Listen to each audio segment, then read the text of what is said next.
surface. I don't know that we'll see a pass here as they go. A deep dive on the brakes. Here comes the 680 to the inside.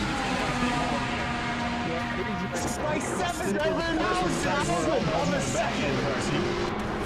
I can't believe what we just saw. So far for Season 3 of the 2020 Spec Racer Ford Weekend Warriors, we've traveled the world from Okayama, Japan to Interlagos to Road Atlanta. But now it's time to head home a little bit closer to the SCCA's roots in West Virginia. Welcome to SYM TV. My name's Kyle Heyer, joined tonight by Finney and DeCuna as we tackle round number 4 of Season 3 of the Spec Racer Ford Weekend Warriors, brought to you by 42 Stitches. We'll head to Summit Point Motorsports Park, a track built in 1970 and continues to remain to this day as one of the most popular and most famous club-level racing circuits in the United States. In just a few minutes, we'll line up over 60 cars to go racing for 40 minutes around Summit Point. Finney, welcome back. I know I've been absent for a few weeks, but it feels good to be back in the seat here, albeit a little bit rusty, clearly, as we tackle Summit Point this afternoon. A club-level racing track that for all iRacers, you learn from the very beginning in your iRacing career, and for SCCA members, it's a very familiar place as well. Yeah, absolutely. And again, as you're saying, for most drivers in there,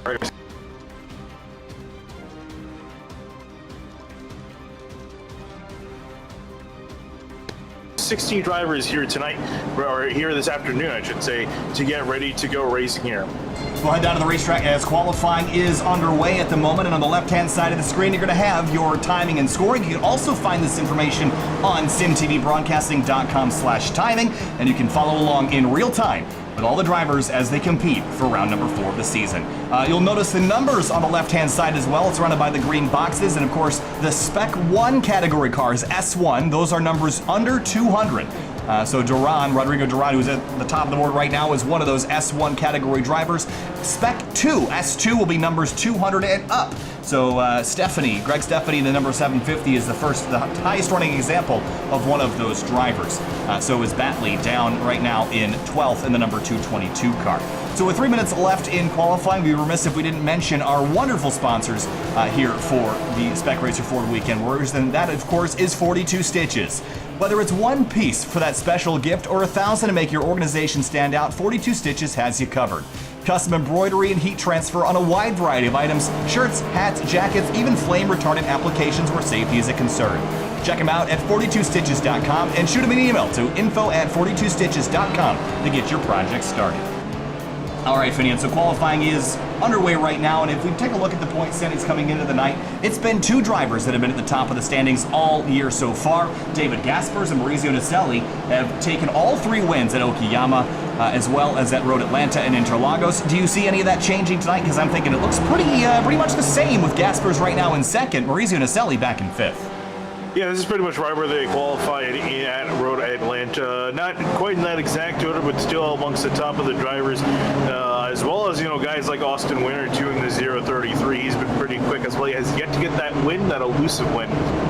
Had a really good shot. Interlagos unfortunately made the mistake, and that took him out of contention. But here lined up again with another solid qualifying effort in 4th. And looking down at Simon Mayer in the 308 car, he's currently 22nd overall. But if you took a look at the point standings coming in, he's actually the leading Spec 2 category driver right now in the point standings. That would be back in 11th overall in the order there. So Simon Mayer having a pretty good run to the start of the season so far, currently 22nd on the board, as I mentioned. So just about a minute left in open qualifying here. Let's talk a little bit about Summit Point Raceway. And I do want to show you a track map before we get rolling out here tonight. And of course, Summit Point Motorsports Park, we're at the main circuit this week, and it's a 10-turn, 2-mile racetrack with a very long front straightaway that's very conducive to high-speed passing down into the first corner. Yeah, absolutely. That's going to be the ideal passing spot for a lot of these drivers, start taking use of that draft and chucking it up the inside into turn 1, and then coming out of turn 1 and 2, you head down towards turn 3, and that itself is going to be a particular challenge for these drivers. You try to take it a certain way, you might end up finding yourself just tipping the wheel, or maybe 4 off into the gravel trap, and then you head down towards turn 4, and then especially turn 5. Yeah, turn 5 might be one of the better passing opportunities here on this racetrack. Slam on the binders, get it slowed down all the way to 2nd, maybe even 1st gear in traffic. Then you sling through a very tight sector, 5, 6, 7, 8, 9. trying to get the car balanced on the edge of grip before you thunder up the hill towards turn number 9 and finish off the lap with the most important momentum corner, turn number 10. That puts you back out of the front straightaway where you can attempt to make a pass down into turn number 1. So, of course, this racetrack, very famous and popular in the club racing scene. With 15 seconds left in qualifying, flying laps will count. There's a big group of cars that has just crossed the start-finish line as they head down into turn number 1, but Rodrigo Duran, currently the fastest driver in the field, his time, a 1:21.825. That's the best that we've seen so far. It's about a tenth and a half back to David Gaspers in the 1 car. Yeah, absolutely. And trying to see here if Gaspers can try to maybe get another time in, although he's obviously not out on the track, so he's going to be settling in for at least second place. Duran looking still on the track to try to improve his time. There's Mitch Weatherly in the number 4 car. We were sort of joking before the race started how cool of a name that was. It almost sounded not real, like it was from a racing-themed game. But Mitch Weatherly, 4th right now in the number 4 car. He's got some sort of bumblebee-looking thing on the side of that car as he heads through the 5, 6, 7 section. 4th right in front of Rafael Berbagal in the 23 car. He has already retired his car in qualifying. He'll roll off in 5th. Maurizio Naselli, after winning the first race at Okayama, he's been runner-up to Gaspers in recent weeks, all the way down in 7th. Is this maybe a concern for Naselli? No, I don't think so, because even David Gaspers had a relatively poor qualifying effort at Road Atlanta, still found his way to the front of the field. I believe qualified in 11th there and moved his way to the front. But as Naselli comes back across the line, we'll see if he can improve that time, 1:22.2. He'll move up to third. All right, so no concerns there for Naselli. Oh, big tumble on the front straightaway for a couple cars as they finish out their qualifying efforts. Steve Ray down in 33rd. A bunch of other drivers down towards the bottom of the order as well. We've got 57 drivers in this session lined up for the start of tonight's or this afternoon's event, depending on where you are in the world. Of course, this is a truly international series with drivers from all over the world, and it's been very exciting. Also very nerve-wracking to pronounce some of these names right. I know a couple of drivers have answered Finian's polls in recent weeks to try to help us with the pronunciations. Again, if you hear your name wrong and you're watching this back later, please correct me. You can message me on Discord or at SYMTVBroadcasting.com so that we don't continue to make those mistakes for the next 8 weeks of this championship. So 12 seconds left in qualifying. The last couple drivers have already come across the timing and scoring, which once again you can view at SYMTVBroadcasting.com/timing. All right, Finian, let's turn them loose here. It's going to be a 40-minute race this afternoon. Who you got your eyes on? I mean, obviously, again, you're going to hear their names so many times this season, especially based off of the results from the first 3 rounds. It's definitely going to be Gaspers and Naselli that we have to look after. Again, both swapping first and second place between themselves during the first 3 rounds. It's kind of hard to not look at them as potential favorites to win this race and still continue on their points lead. All right, so let's roll through our starting lineup, or at least a portion of it, because I think we're going to be tired and probably need a drink of water by the end of it. So we'll roll through our top drivers here on the front row tonight. Going to be Rodrigo Duran in the number 10 car and David Gaspers in the 1 on the front row this evening. Yeah, then moving on back to row number 2, Gorka Turret in the 41 car next to him, Mauricio Naselli in 4th in the 44. In 5th place in row number 3, Steven Elson in the number 56, and Mitch Weatherly rolls off in 6th on the outside of row 3 in the number 4 car. Rafael Berbagal going to line up in 7th. Austin Winter in the 033 going to line up in 8th place. In 9th place on the inside, Felix Simoes in the number 31, and Angus Waddell in the 53 on the outside in 10th. And probably from that, we'll let the rest of the field roll across the bottom of the screen. It's going to take a while to get through all of our names here. But, just talking about this track, we were talking about, the passing opportunity. You see, looking down into turn 1, especially on this first lap, we have, again, 57 cars lined up and getting ready to go. I have very low doubts that we're not going to see at least some sort of incident through that corner. There's turn number 5 as well, and there's pretty much just a grass island between turn number 5. Actually, you can see it on the far right of the screen here, really, this big island on the outside of turn 5. You might see drivers slide all the way over to the other straightaway, and that could be a problem tonight for drivers that are carrying a lot of speed down there. These cars aren't fast enough to really cause that huge of an issue, but especially you get some faster sports cars. I know that we've actually seen GT3 here, an official iRacing series before, and that's probably got to be quite the experience going off in the entry to 5 and sliding to the other side of the track. Also, turn number 10, the last corner of the racetrack, there's a little bit of extra curbing and rumble strip out there, Finn, and you're going to want to use it to carry the speed onto the front straight as our field gets ready to make our 1 pace lap around the circuit. But look at the view from up above. 57 cars lined up on the grid. That is unbelievable, the sight that we've got here today. As you can see, it almost the line of cars almost goes off into the distance here as the field begins rolling down. I'm curious, besides Gaspers or Naselli, is there anyone at least that you've looked at, in qualifying that's potentially piqued your interest or trying to upset the balance between those two at the top? Well, I know that I'm sure he's gotten this joke about 1,000 times in the last week, but Austin Winter sits in fourth. You knew who I was talking about before you even said it. Austin Winter sits in fourth. He's had a pretty good start to the season so far. I'm picking him to maybe go up there and disrupt the front runners in the championship as we head down into turn number 1.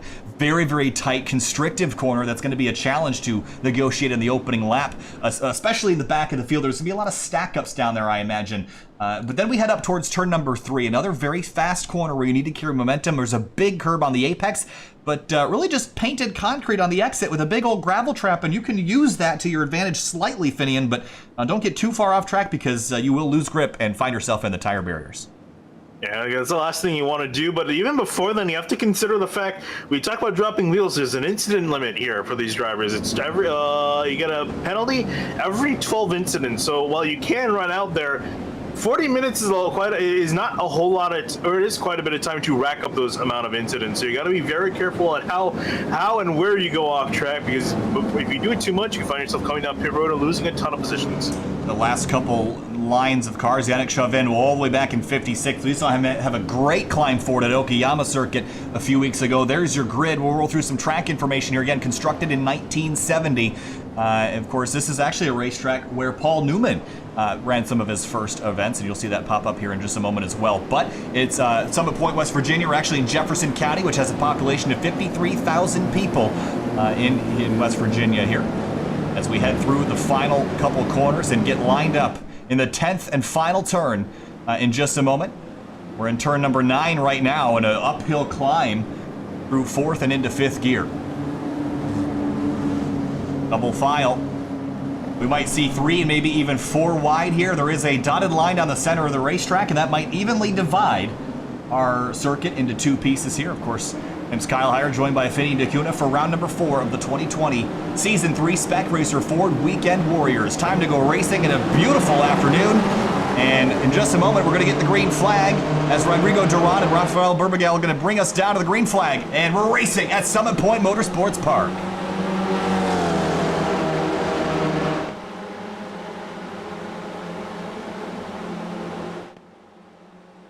Run down into turn number 1. Pretty clean so far. Duran's going to pull out in front of David Gaspers into the first corner. Steven Elson has a look up the inside for 3rd as the rest of the field very delicately jumps on the brakes and makes sure that they don't rear end each other into the first corner. So far, so good.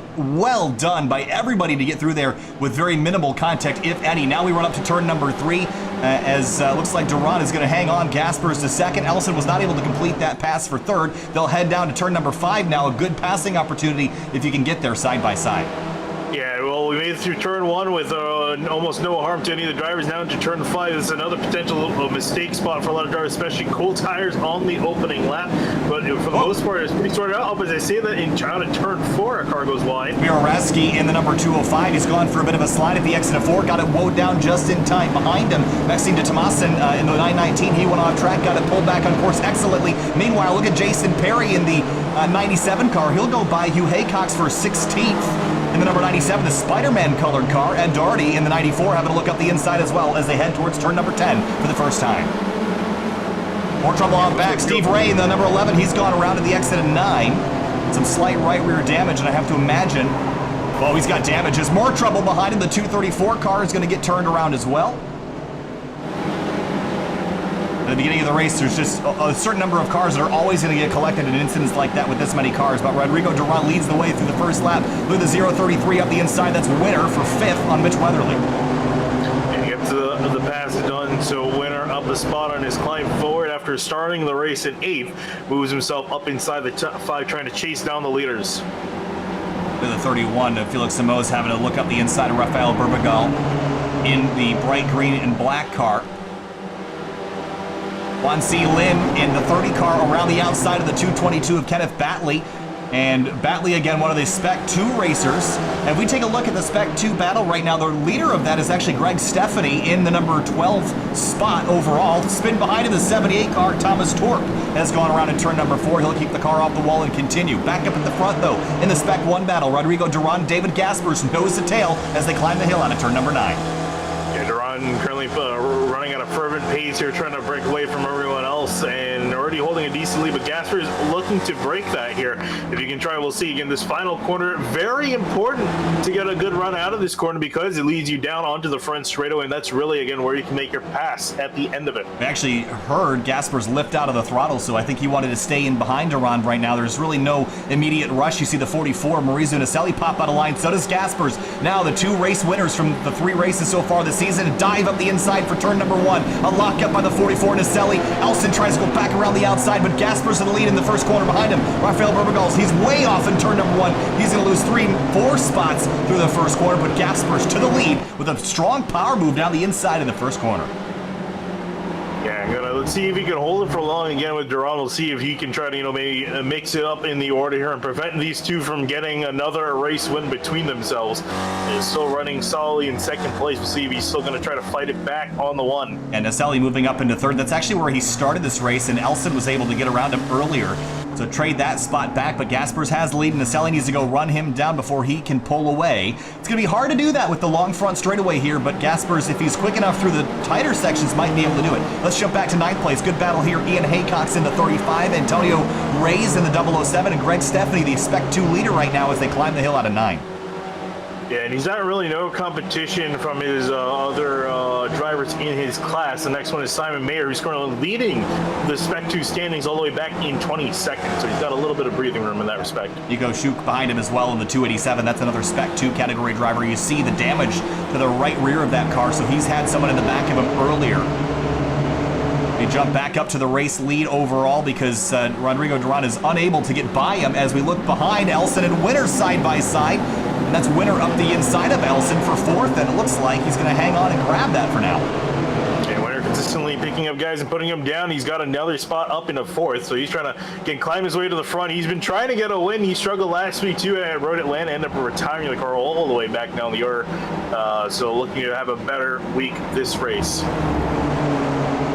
Right there is Yuri Zoretz in the 82 car, and that's the purple and green machine with the 23 of Rafael Burbagal right behind him. Jason Perry climbing forward so far. He started 16th. He's gained 2 spots, but now Jerry Macaribi is going to head back down the inside, grab that spot through turn number 5. They're going to run door to door as they head through one of the tighter sections on the course, 5, 6, and 7.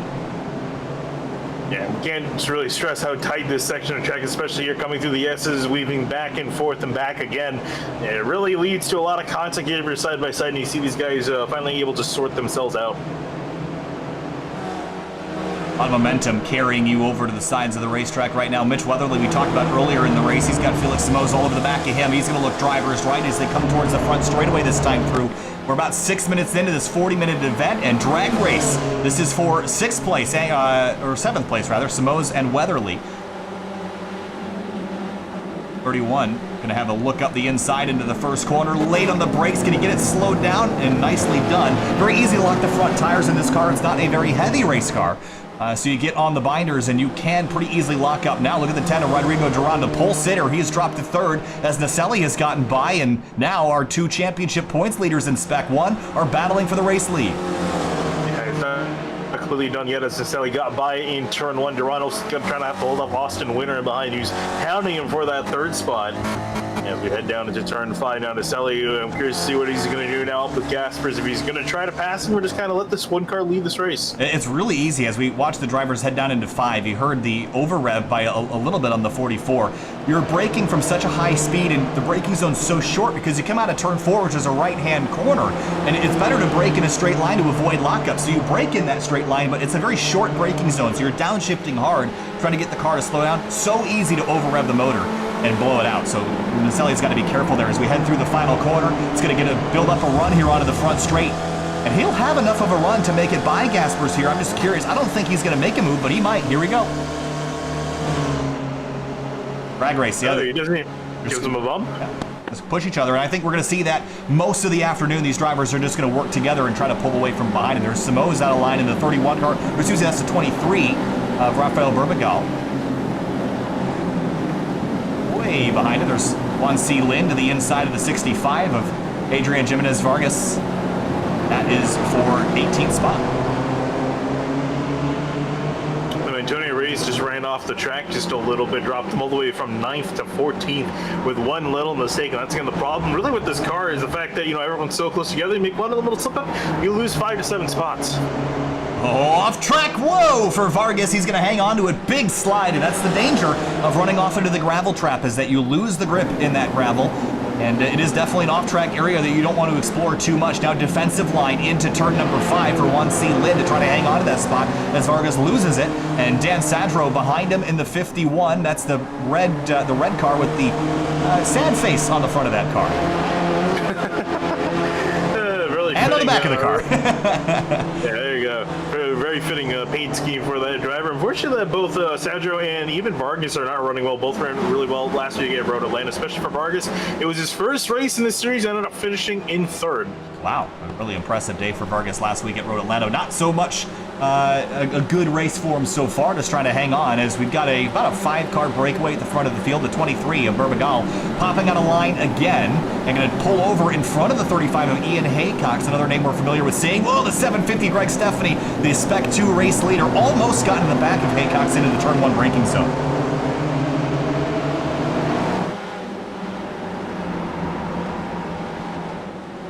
Now the run up to turn number 3 again, carrying as much speed as possible, riding on board with Spec 2 race leader. Yeah, he's kind of in an interesting spot while he doesn't necessarily need to, you know, get out in front of these guys. You know, every point matters, and these guys are still given points based on their overall finish. So he's got some ground to make up on the current points leader in that class, that is Mayer. So he's got a lot of work to do, and you see he's got a lot of pace in this car. Well, I just saw him he was having the dark side speaking to him there a little bit at the exit of turn 5 before the hairpin into 6. You want to just dive up the inside because the hole opens there, but Steffany let patience persist and didn't chuck it up the inside. It's so easy and tempting to do that and maybe put yourself in a bad position. Now down the front straightaway, 10 minutes of this race is complete. Gaspers, Naselli, the 2 race winners from the first 3 races of the season. They are leading this race with Rodrigo Duran, the pole sitter, in behind him. Naselli pops out of line just to have a look for a moment, but now will stay in behind. Whoa, look up the inside. I don't think he wanted to do that there, but maybe got him the brakes a little bit later than Gaspers. You know, also wonder he got a decent run off of turn 2. Is going to still sit in behind Duran. So it looks like the top 4 content of where they're running at the moment. We see a battle further down the field. There's Sadro in front of Dominique Euro in the 108, I believe that is who got Vargas in front.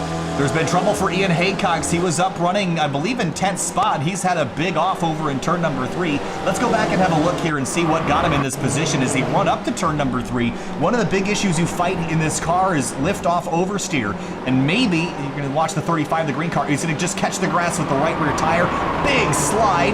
And wow, Greg Steffany just snuck through there. You see a little bit of contact from, that was Jason Perry's 97 that got a piece of that contact. But Haycox and Perry will continue, albeit with some slight damage to their race cars.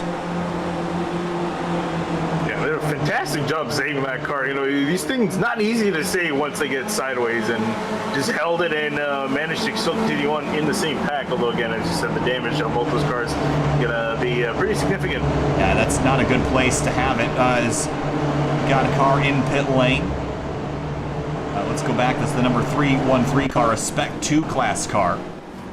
Let's see exactly what happened through turn number 3. Going to get wide in the gravel trap and probably just got behind in the steering right here. This is going to hurt. Oh, well, or not. That's one way to avoid a hard impact. Just jump out of the car before it hits the wall. Back up in the front of the field, though. Now it's a 4-car breakaway. Steven Elson has dropped off the pace. No, last time he ran only about 2/10 slower. He's just been slowly losing ground in the front 4 as they have broken away by about 2 seconds over that 5th place car. Yeah, that drafting is very key if you're just trying to hang on in the group ahead of you. Once you lose, you start falling back like a rock. And Felix Simo is trying to get back up to him in that 31 car in 6. He's trying to catch up to the leader still. Well, David Gaspers has led 6 laps so far. Rodrigo Duran has led the other 2 that we've completed. Now head through turn number 9 and back up the hill towards the end of what will now be our 9th lap. So our front 4 breakaway will probably look like this for some time. Let's jump back to Simon Mayer, who is the points leader in Spec 2 coming into the night, back in 22nd position. Brian Short, excuse me, we've got to jump back on this. The 550 has had a big issue. Let's go back and see what happened to him. This is coming down into turn number 4. And just ran off the edge of the track, and he's going to just catch the tire barrier, slams it with the left front tire. And unfortunately, that'll be probably the end of Brian Short's competitive day in that car. Jason Perry on Greg Steffany, down into turn number 1. And Steffany leading Spec 2 by about 10 positions over second place Simon Mayer, who was the points leader, as I mentioned, coming into the night. Then Ryan Sorrell in the 211 car, all the way back in 27th overall. Started his night in 32nd, so he's +5. Kenneth Batley, we talked about earlier, he's actually gone the wrong direction. He's going to get turned off the 56 and spun around, and Steven Elson collects the 222 of Batley, and they both spin at the exit of turn number 2. And how did the 56 get back here? He was up in the front earlier, and those 2 cars tangled. Now Batley's got a ton of damage, and the 56, why was he back here? Elson came down into the pits. That's why you can see him there. He's well, here on screen, he's coming into the pits, so that's why he was so far back here. Wanted to get an early pit stop in, get back in the race, and unfortunately found himself in some trouble. Here's another look at the 206 car, another Spec 2 car in at the time I think he was running in the 30s. You can see him just catch the curb on the inside, drifts out a little bit wide in turn 3, claiming another driver, tries to get on the brakes and slams the tire barrier. Such a common way to wreck at Summit Point Motorsports Park. He's trying to limp that car back around. Paolo Barem in the 27th also had issues. All hell is broken loose out here right now. Greg Steffany and Jason Perry still battling for 10th. And again, Steffany, the Spec 2 race leader, just trying to have a solid, clean day and pick up some points on Simon Mayer's 308 car. And again, you also, when you're fighting, technically in the points, for 2 different classes, you got to pick and choose your battles. Again, you need every point you can get. However, you don't want to make enemies and, get yourself taken out of contention in some places of the track. So you got to be very careful where you're running. So as we jump back up to the race lead, I did want to ask you a little question about Gaspers and Naselli. So these 2 are very clearly our championship favorites from the first 3 rounds of the season that we've seen so far. There's obviously some club racing strategy involved with this particular track and car combination where you don't necessarily want to have the lead on the last lap. But if you're Naselli, I mean, are you going to sit here the entire race, or would you rather be out front, lead some laps, and learn what Gaspers does when he's behind you? Or would you rather stay behind him and not find that out and rather just try to get him at the very end? I think it really, I feel like the element of surprise can definitely help you. If you try to constantly, chuck it up the inside in some corner, speaking of which, here he comes actually trying to do exactly that. He's had enough sitting in second place. He's going to easily pass Gaspers on the straight. No, he's not even going to fight by the turn. Yeah, and I think there's a little bit of co-opetition happening here. Whoa, Duran in behind, he's gonna go spinning out of turn 1, and just as he's running in third, he's gonna get up on the banking a little bit, or a little bit of a berm in the grass, gonna come back down, but lose so many spots. Yeah, he had trouble, so did Antonio Reyes. He's coming to pit lane. Looks like just a fuel stop for him in the 007 car. But our pole sitter, Rodrigo Duran, and he's still struggling to get back on the racetrack. Finally does, down in 18th position. Not what he needed to have in order to have a solid top 5 run today, which he was in position to do. Back up front, Naselli and Gaspers now. Felix Simoes, he's gone around in turn number 5. Oh no, and a lot of our front runners running into some problems. Simoes running in 6th when this happens, dropping all the way down the order. We'll see what happened to him in turn 5. There's another look, and was right in front of, I think that's the 4 car of Weatherly. Oh, that he just gets in, Mitch Weatherly gets in there too hot and turns him around. Just racing incident there as Simoes gets back out on the racetrack down in 10th position. So the front 2 are trying now to make this only a 3-horse race because Austin Winter's hanging onto the tailpipes. Remember, you asked me which driver I thought would win this race. I still pick Austin Winter as he chases down the 2 race leaders. Yeah, this lined up in a really good spot for at least a podium. It would be his highest finish of the season, but again, I can't imagine he's going to be willing to wrestle for that if he's got the 2 leaders right in front of him and ready to battle them for this win. So Gaspers goes back by in the front straightaway. Here's Ed Doherty in the number 94. That's the green and white car. Started 19th. He's gained 9 spots up to 10th. Right behind him is Hugh Haycox in the 34th, then Jerry McAreevy and Ian Haycox in 13th. And still, looking throughout most of the field, as far as pit stops are concerned, we still have yet half the field to come on down, which has been a bit uncharacteristic. We typically seen quite a few guys come in at this point of the race. I guess that is due to the fact that the fuel limit was expanded from 35% fuel limit to 45% to give these guys a little bit more options as to where they can pit. Yeah, so the fuel window is definitely opened up with all that. Oh, Austin Winter. Okay, it was just an internet issue there. I thought he had disappeared for a moment, so I was concerned about that. Let's jump back to 20th. There's Chris Murakami in the 0-1 car. He's just gotten by Adam Bradshaw in the number 5. Murakami, started in 26th. He's gained 6 spots, rather. Adam Bradshaw behind him. 35th to 21st. Great climb for Bradshaw. Yeah, if we want to talk about drivers making their way to the front, where is Yannick Chauvin? He's currently 26th. After starting all the way back in 56th. Does he have a qualifying time recorded? Because I feel like... So he's been doing this every single race, and it's kind of infuriating in a way because he's 10th in the point standing. So you can only imagine where he'd be running if he actually qualified. Oh my goodness! And I'm sure it's a lot of fun to climb through the field every week, but you have to imagine where could he be if he started probably where he belonged. But a great climb, 30 spots forward. That's unbelievable. Back up to the front. Gaspers, Naselli, and Winner, first, second, third. Greg Stephanie continues to lead the Spec 2 battle. Second in Spec 2, still Simon Mayer, the points leader. Third, Ryan Sorrell in the 211 car. Fourth in Spec 2, Maxime de Tomasin in the number 919. All the way back in 30th. And Richard DeFranco, Jeff Jacobson, Jeff Cantor, Aaron Kuhn, Paul Jackson, Miro Razki. Some of your Spec 2 competitors. Spec 1, though, still at the front of the field. And it's a 3-horse race. Now, Austin Winter looks like he's just clinging onto the back of these guys. But Finney and I think this is so important for him to stay latched onto this group because they might get together at the very end of this race with how many high-speed corners we have. And it's possible that he could go by both of them. Yeah, and also if you want to look up the roll bar of Gaspers, actually you're going to just want to look at these two in general. Is Naselli going to throw it back up the inside to try to get past the one?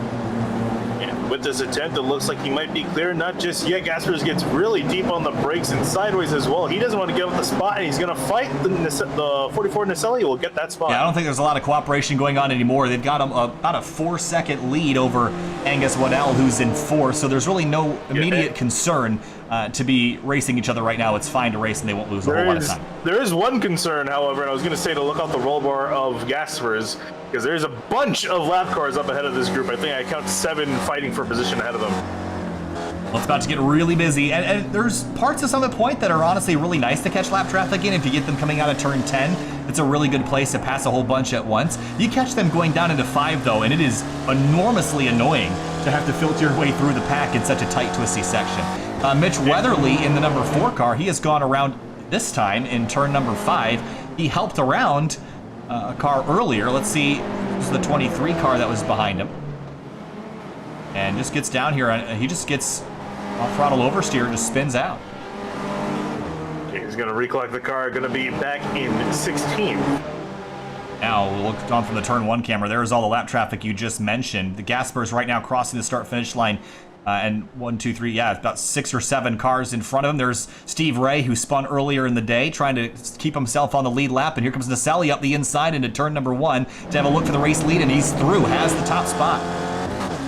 Absolutely. I'm amazed that none of these guys came down. I would have thought one of them might have decided to come on down, not bother with the lap traffic, but this is going to get really dicey here in the next few laps if these two decide to stay out. Now, here we go, passing turn 3. Gaspers up the inside. Naselli going to back out and let him have it. A lot of learning happening right now. You want to figure out where you can make passes. And, turn 3, I wouldn't necessarily consider it a passing opportunity, but if you're fast enough and you've got enough of a run, you can make it happen. That's what Gaspers did there. Now into the braking zone for turn number 5, and this is where you're kind of just on the tail end of where you want to catch these drivers. We're right on board with Gaspers now as he begins to approach the driver that I believe, looking at the timing and scoring, is Ian Gibson's 893 car. Yeah, it's exactly that. He's currently in 47th place, about to go a lap down with Gaspers, and the rest of the leaders breathing down his neck. He's actually going to pull to the side. Yep, and lift. Looks like he might just let the leaders on by. There they go. That'll make their life easy. Through the final corner with just about half this race completed this time through. 16 laps complete of approximately 30, so with 18 minutes to go here, we've seen a pretty solid amount of action all throughout the field. Gaspers and Naselli trading spots back and forth. They're going to do it again on the front straight this time. Oh, I just heard Austin Winter shut off the car heading down into turn 1. I still don't think, can you make it for 40 minutes on one tank? I don't think that's possible, but maybe just try to save fuel so he can take less. As long as you can remain in right behind these drivers, I think having a shorter pit stop would be enormously advantageous. Look at that, side by side through turn 3. Gaspers with just enough racetrack plus the curb to run through their door-to-door with Naselli. Now they run into 5, and Naselli's going to have to give way, and Gaspers goes back to the race lead. Yeah, a lot of give and take for these drivers at the moment. You gotta imagine, when they get down to it at the end of the race, how much more are they willing to give? Turn number 6 and 7 now right on the tailpipes of, I believe this is Thomas Render's 641 car, and Renders started this race in 50th. He's gained 8 spots to 42nd. Going to do the same thing that Gibson did, pull off drivers right as the field goes by. Yeah, very respectable lap traffic so far. A lot of the guys just letting the leaders on through. And I'm curious now, I want to ride on board with Austin Ware. I'm curious if he's going to do the same thing heading down to turn 1 and this time by. Up into 5th gear, well over 100 miles an hour, 120 approaching.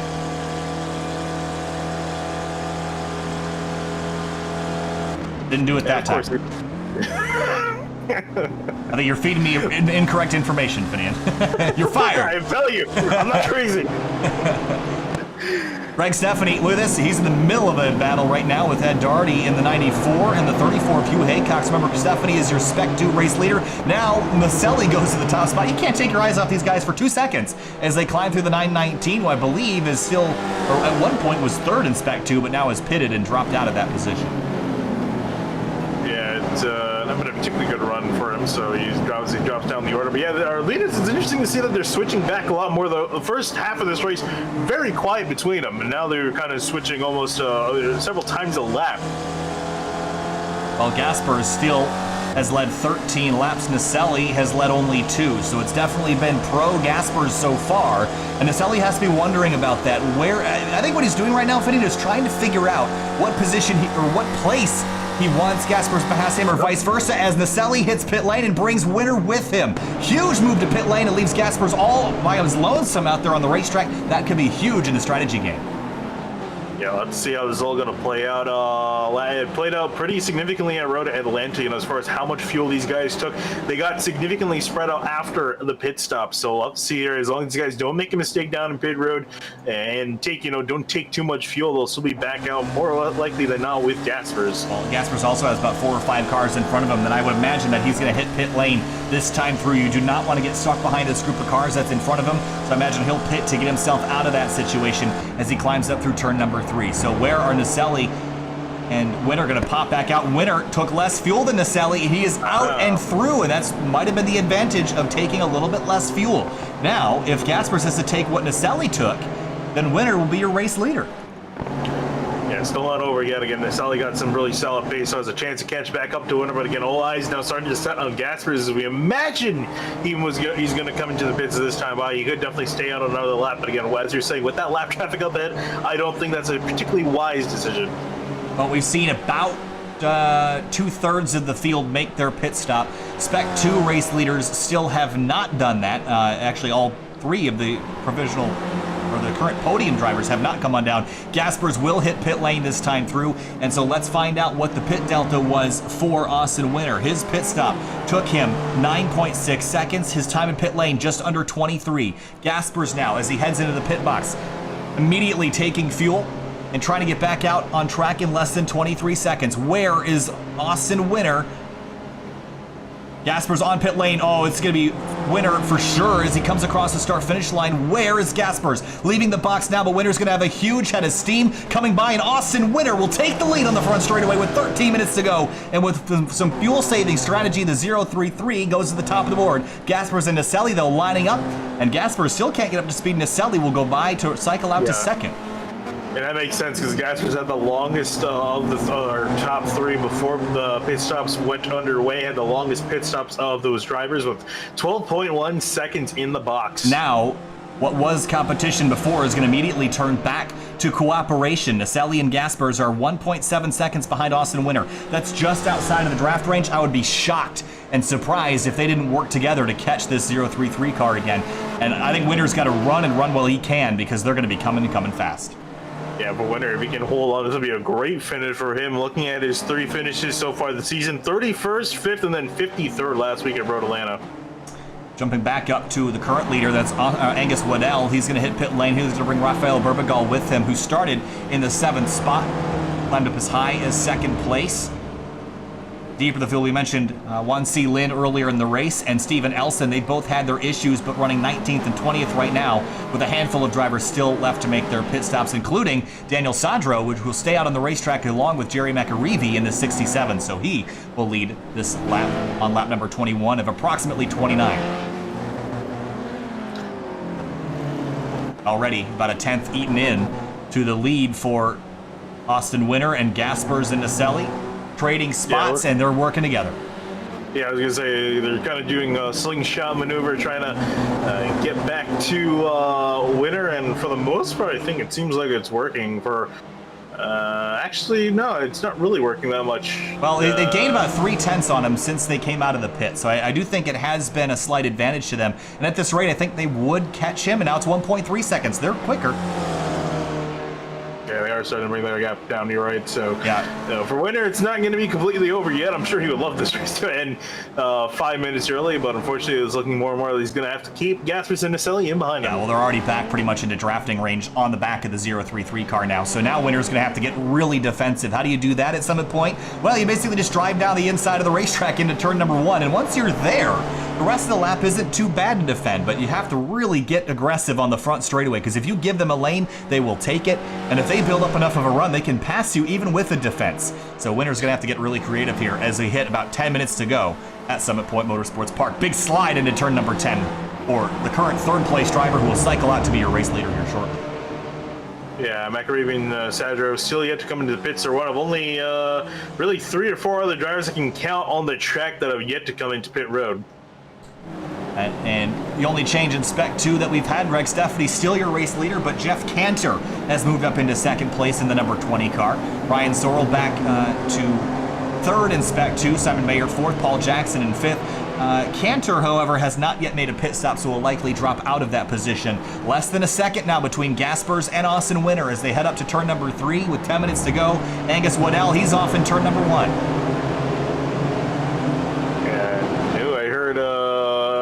Ernie Zort's talking to him. I think there might have been contact between these 2 drivers. Either was heading down to turn 1. Yeah, Zort's got in the back of him pretty hard there as well, and this is something that you try to avoid, but just a slight miscalculation by Zort's here onto the braking. Yeah, he could just desperately try to stop the car, but just tapped him and sent him wide.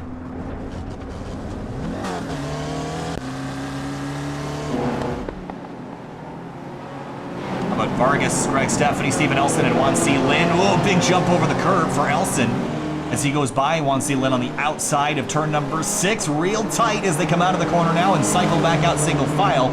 Jerry McAreevy has hit pit lane as well as Dan Sadro. So that will leave Austin Winter as the race leader. But look at that, the podium drivers all nose to tail together.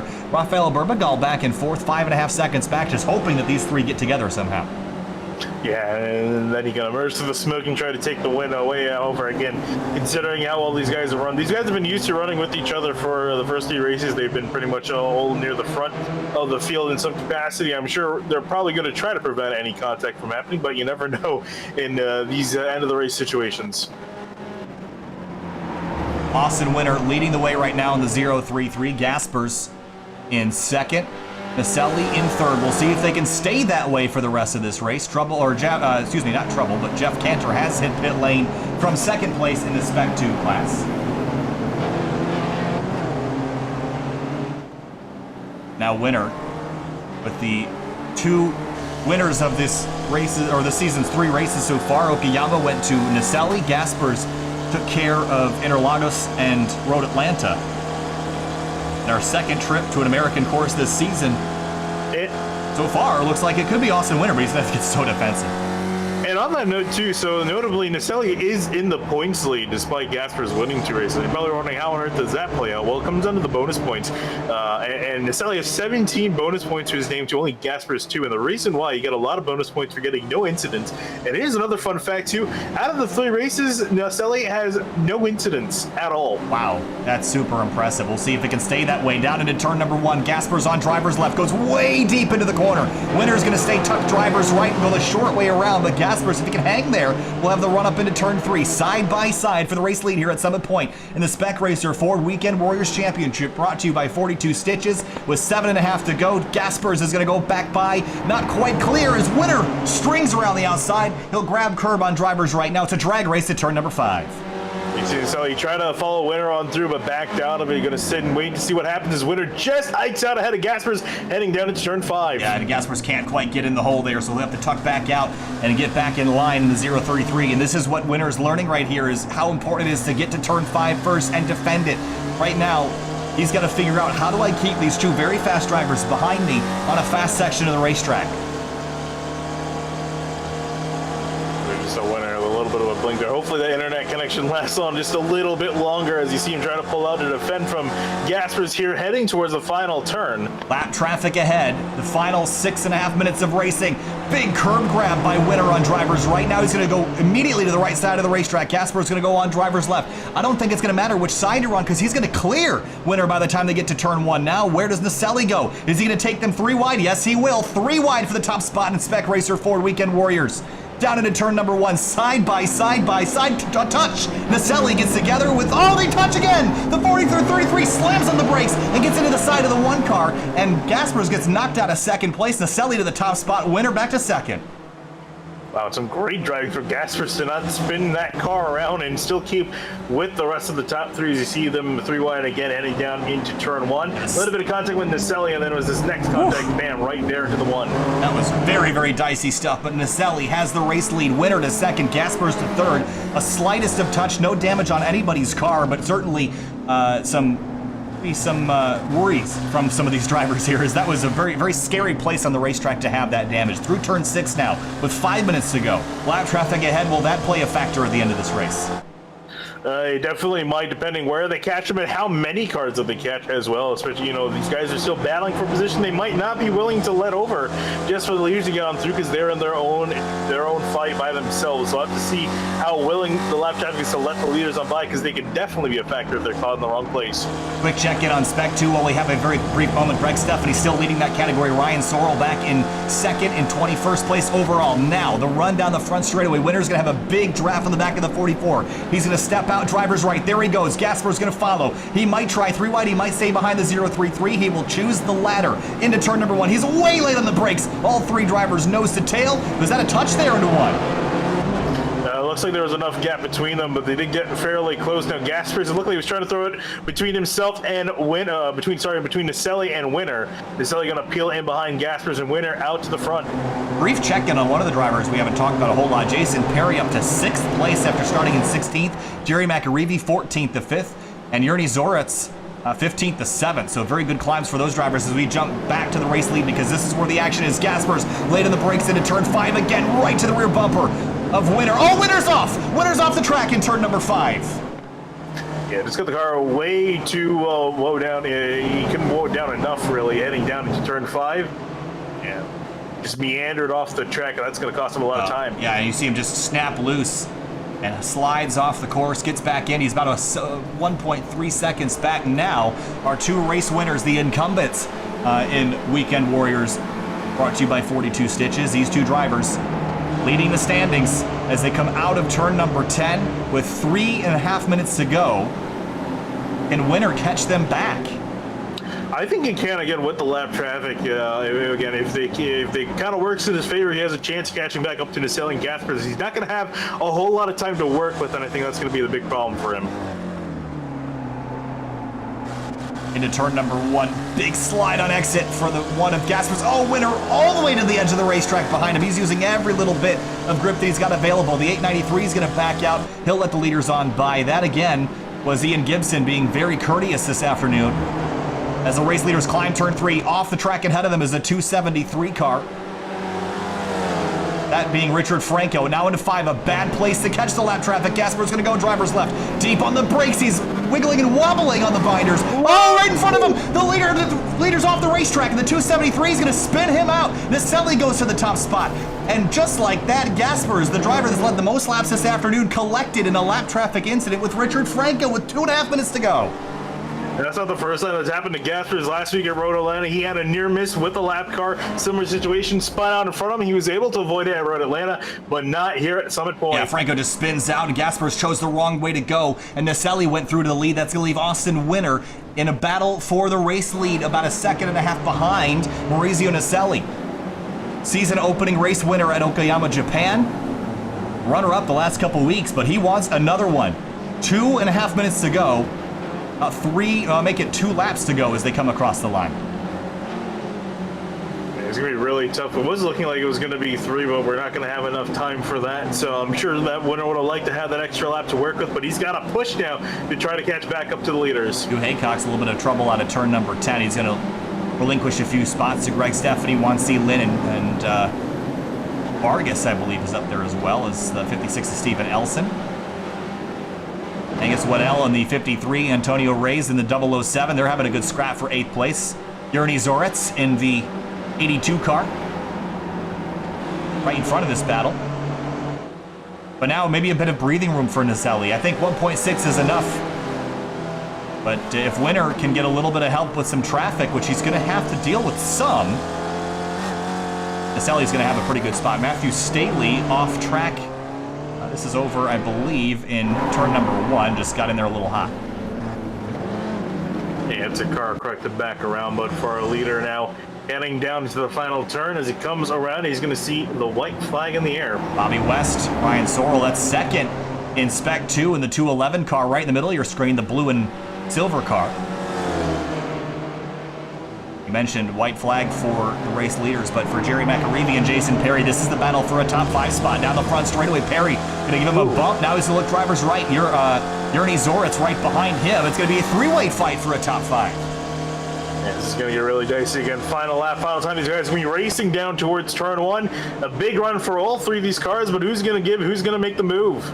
Perry's got the line. Oh, way deep on the brakes is Zoretz. Oh, had to jam on the binders for a second. The 53 going to come up the inside. That is not that is for position. That's Angus Waddell in the 53 car. He goes through to 7th. So Perry and McAreevy side by side at turn 3, continuing to battle as they head towards the uphill. This can be very sketchy depending on how these guys take the corner, leaving barely anything between those 2 drivers. They're able to navigate on through. Perry trying to hang on through on the outside through turn 4 and into turn 5. Oh, he's going to have just a little bit of overlap. Big slide through 4. On the brakes, he's going to turn them. Oh, McAreevy's going to spin and also collect the 53 of Waddell, and Perry goes through to 5th. Drama there in turn number 5. Antonio Reyes also gets collected in that, but up front, Maurizio Naselli in the 44. It was drama with the race leader, Gaspers. That took him out of the running. Jason Perry's gone off the racetrack now, but for Naselli, checkered flag, 2nd time this season, season opener, and round number 4. Maurizio Naselli outlasts the best of the rest and wins at Summit Point Motorsports Park. Winner comes home in 2nd. Rafael Berbagal from 7th to 3rd. David Gaspers a disappointing 4th in this one. Yerny Zoretz going to come home. He'll wrap up the top 5. Yeah, and there's some interesting drama between Jason Perry and Angus Waddell after the turn 5 incident, and that's definitely going to be reviewed by race officials, I would imagine, after this race. Yeah, we're going to go back and look at that here in just a moment. Perry will come across the line unofficially in 14th spot. Antonio Reyes also collected in the turn 5 incident. He ends up in 15th position. Our Spec 2 race winner, Greg Steffany in the 750 car, and the Spec 2 podium rounded out by Ryan Sorrell in the 211 as he comes across the line with Nico Schuk right behind him, 3.5 seconds back. Then Simon Mayer back in 4th, points leader coming into the night, finished 4th in Spec 2. Let's go back and have a look here at the incident between Jason Perry. Let's start with us all with the turn 5 incident. I think that's a good place to start this. So let's go back to the turn 5 area. He was on the inside of McAreevy and did turn him around. I can't really disagree with that. But as Perry comes around the other side of the racetrack, I think this is where things get spicy. Yeah, and you're going to see it right here in about 5 seconds. Or not. I'll have to get that again. We'll take another look at this here. So Perry's going to come out of the corner. Oh, car from driver's right. Right So in that's front of him. 1L. Oh, it is 1L in the 53 car. Now, was he the driver that was involved in the incident? Oh, yes, he was. But Waddell ended up finishing down in 35th. Here's a look at this. Yeah, he got pushed off by the 67. Gets it rolling again and accelerates towards the other side of the racetrack, which this is a no-no. This will get you a penalty regardless. I'm sort of not sure if that was on purpose. I think it was just very well timed. It seemed like the way he was starting off talking to Perry. It looks like that was actually a mistake. The way he came back onto the track didn't seem like that at first. I'll tell you that. But yeah, Perry not a happy camper after that. All right, so there is your top 10. Maurizio Naselli, Austin Winter, Burbagal, Gaspers, and Yerny Zoretz, your top 5. Then Darty, Haycox, McAreevy, Sadro, and Steven Elson, your top 10. Elson fighting back from issues earlier in the race. Good run for him. As we move on now down to our 11th through 20th, you're going to see Greg Stefani, the Spec 2 race winner. Juan C. Lin had a really good race for him. Adrian Vargas in the 65. He finishes in 13th. Jason Perry down in 14th after looking for a top 5 run. Then Matthew Staley comes on through for 20th. Spec 2 second place driver Ryan Sorrell, Nico Schuk in 3rd in Spec 2, Simon Mayer 4th in Spec 2, then Steve Ray fighting back from an early spin ends up in 25th. Then Kenneth Batley in the 26th place 222. We saw him go around in conjunction with the 56 down in turn 1 in the midway through the race. Jump down to the rest of the field here. Tom Bradwell, we didn't talk about him much this race, but he another Spec 2 driver down in 31st overall. Angus Waddell, we saw the issue with him on the final lap. Miro Razki, 36th. Yannick Chauvin ends up unofficially 39th, Finian, so he might have had some trouble. Yeah, I was looking at his pits. For some reason, he spent 2 minutes down in pit road, and I was not sure what that was for, but that definitely really hurt where he would have finished more likely in the top 30, top 20. Down the rest of the order here to find out. Gorka, I believe, had issues on the opening lap. I don't even know if he ever actually even gridded. I don't think he did. Yeah, so ended up 29 laps down, last place. Paul Hickey in the 234, another Spec 2 driver, also down at the bottom of the... We'll be back in just a moment here for race interviews of the Weekend Warriors Championship brought to you by 42 Stitches. We will be right back.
Welcome back to SYM TV and the Spec Racer Ford Weekend Warriors, brought to you by 42 Stitches. We were waiting for some drivers to talk to.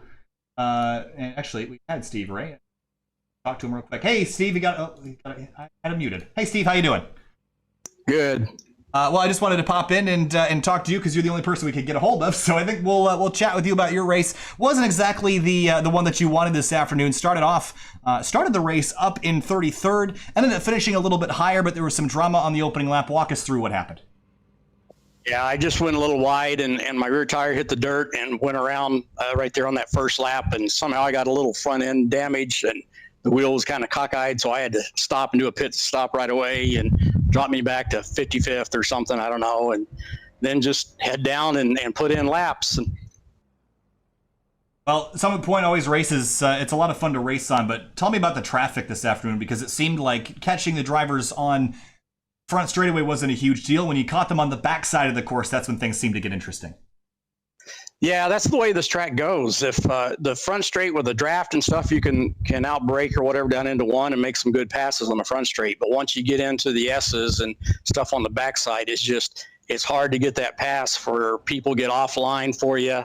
And of course, they don't want to do that, get in the marbles or hit the grass themselves. So a lot of times you just have to bide your time and get through it and get the jump on them on the front straight. All right, well, Steve Ray comes home unofficially in 25th spot. Steve, thanks for talking to us. We'll see you next week at Donington Circuit. Yeah, thanks, Kyle. Thanks for what all you guys do. Awesome broadcast. All right, thanks, Steve. We'll see you.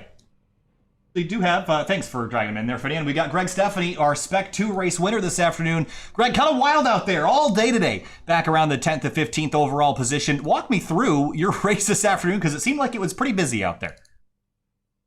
Yeah, I think for the most part, it was down to staying clean and, just not losing too many positions, to be honest. It was really tight racing the whole time. Summit Point can get pretty congested, especially in the 5, 6, 7 area. So later in the race, do you have to get super defensive going down into turn number 5? Is that really the best place to be defensive, or do you feel like it's more important to protect on the front straightaway? Yeah, I think my normal line is pretty tight to the inside in 5 anyway, so I wasn't doing much different there. But turn 1, definitely where possible, you had to defend, because you were screwed if you even got alongside with someone there.